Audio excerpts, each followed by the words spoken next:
चलिए अब हम चलते हैं ऋतुद्वीप। ऋतुद्वीप ये अर्चनम अर्थात आराधना का प्रतीक है। यहाँ का वातावरण बहुत ही सुंदर रहता है। 6 ऋतुएं यहाँ हमेशा व्यक्तिगत रूप से वास करती हैं। ये 6 ऋतुएं हैं वसंत ऋतु, ग्रीष्म ऋतु, वर्षा ऋतु, शरद ऋतु, हेमंत ऋतु और शीत ऋतु। इनमें से वसंत ऋतु में चैतन्य महाप्रभु जी का आविर्भाव हुआ और सारी ऋतुएं महाप्रभु के अनेक लीलाओं की चर्चा करती रहती हैं। इसलिए इस द्वीप का नाम पड़ा ऋतुद्वीप।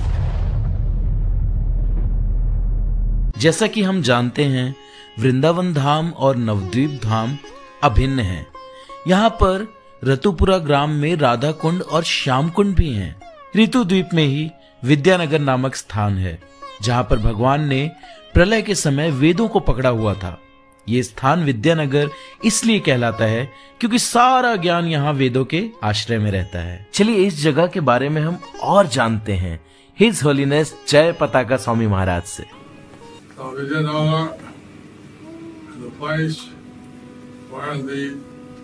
All knowledge of the Vedas are manifested. And this is the place where Vyasadeva presented various philosophies. यहीं पर चैतन्य महाप्रभु जी ने सार्वभौम भट्टाचार्य के शिष्यों को शास्त्रार्थ में हराया था और महाप्रभु जी ने यहाँ पर एक पेन यानी कलम जमीन में गाड़ा था जिससे कि ये वृक्ष उत्पन्न हुआ। इस वृक्ष को कलम वृक्ष या पेन ट्री कहते हैं।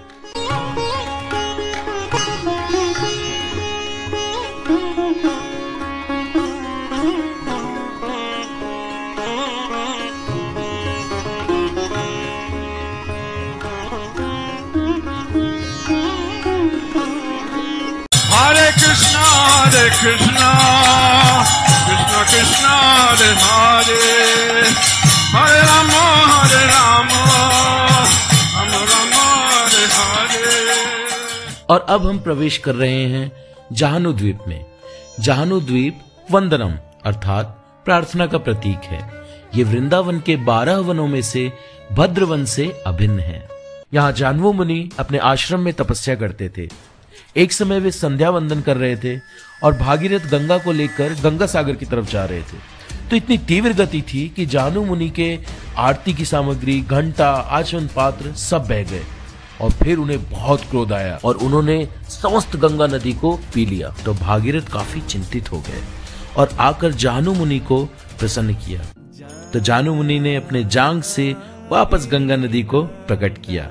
इसलिए गंगा मैया को जाह्नवी भी कहा जाता है और ऐसे ही इस द्वीप का नाम पड़ा जाहनुद्वीप। भीष्म पितामह ने भी जाहनु मुनि से शिक्षाएं ग्रहण की थी।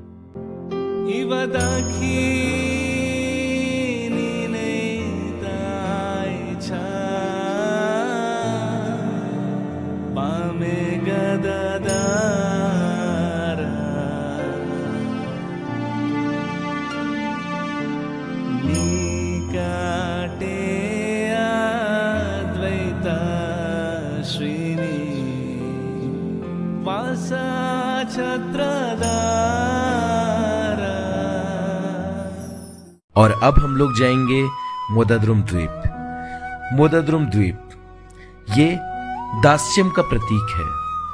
ये मोदाद्रुम द्वीप अयोध्या से अभिन्न है। पूर्व काल के दौरान जब भगवान राम वन में रहने लगे तो वे लक्ष्मण और सीता मैया के साथ यहाँ आए और विशाल बरगद के वृक्ष के नीचे कुटिया बनाई और कुछ दिन वहां आनंद से रहे। मोद मतलब आनंद और द्रुम मतलब वृक्ष, जो भगवान राम और सीता मैया को आनंद प्रदान करने वाला है। इसलिए इस स्थान का नाम पड़ा मोदाद्रुम द्वीप। भगवान राम ने यहाँ सीता मैया को गौरांग रूप भी दिखाया और बताया कि भविष्य में वे यहाँ गौर रूप में प्रकट होंगे। यहाँ सारंग मुरारी ठाकुर जी का आश्रम है। उन्होंने यहाँ पर बहुत ही सुंदर मंदिर स्थापित किया। यह एक बहुत ही विशाल, अद्भुत एवं विशेष वृक्ष है। ये वृक्ष अंदर से खोखला है और बाहर से केवल छाल है। दरअसल सारंग ठाकुर इस बकुल वृक्ष के नीचे बैठकर नाम जप करते थे। एक बार महाप्रभु आए और देखा वृक्ष खोखला हो चुका था, सूख गया था और प्राण त्यागने ही वाला था। तो महाप्रभु ने कहा, सारंग मुरारी, इस वृक्ष ने तुम्हारी बहुत सेवा की है और इसे अभी आगे भी तुम्हारी सेवा करनी है। ये कहकर महाप्रभु ने वृक्ष का आलिंगन किया और ये वृक्ष पुनः हरी पत्तियों और सुगंधित फूलों से सुसज्जित होकर जीवित हो उठा। ये वृक्ष आज भी यहाँ उपस्थित है और भक्तगण इनका स्पर्श और दर्शन करके पवित्र होते हैं। एक बार महाप्रभु ने सारंग मुरारी ठाकुर से कहा कि अब तुम वृद्ध हो गए हो, कोई शिष्य क्यों नहीं स्वीकारते जो तुम्हारी सेवा कर सके। तो उन्होंने कहा, महाप्रभु, मेरे अंदर योग्यता नहीं कि मैं योग्य शिष्य को पहचान पाऊं। तो महाप्रभु ने कहा, तुम जिसको शिष्य बनाओगे वो योग्य हो जाएगा। महाप्रभु के कई बार आग्रह करने पर सारंग मुरारी ठाकुर ने कहा, ठीक है महाप्रभु, मैं कल सुबह जिसको सबसे पहले देखूंगा उसे अपना शिष्य बनाऊंगा। सुबह सारंग ठाकुर जब गंगा स्नान करने गए तो उनके शरीर से कुछ स्पर्श हुआ। उन्होंने देखा वो एक लाश थी। फिर उन्होंने उस लाश को दीक्षा दी और जब कान में मंत्र बोला तो व्यक्ति जीवित हो उठा। उनका नाम पड़ा मुरारी चैतन्य दास, जो आगे चलकर बहुत बड़े विद्वान हुए। यहाँ पास में ही मामगाछी में वृंदावन दास ठाकुर जी की प्राकट्य स्थली है, जो कि गौर लीला के वेद व्यास जी हैं। वृंदावन दास ठाकुर नित्यानंद प्रभु जी के आखिरी शिष्य हैं। नित्यानंद प्रभु जी ने वृंदावन दास ठाकुर जी को आज्ञा दी थी कि आप चैतन्य महाप्रभु और उनके पार्षदों की लीलाओं को लिखें, और फिर वृंदावन दास ठाकुर जी ने चैतन्य भागवत की रचना की। जिस प्रकार व्यास देव ने भागवत लिखी, उसी तरह वृंदावन दास ठाकुर जी ने चैतन्य भागवत लिखी।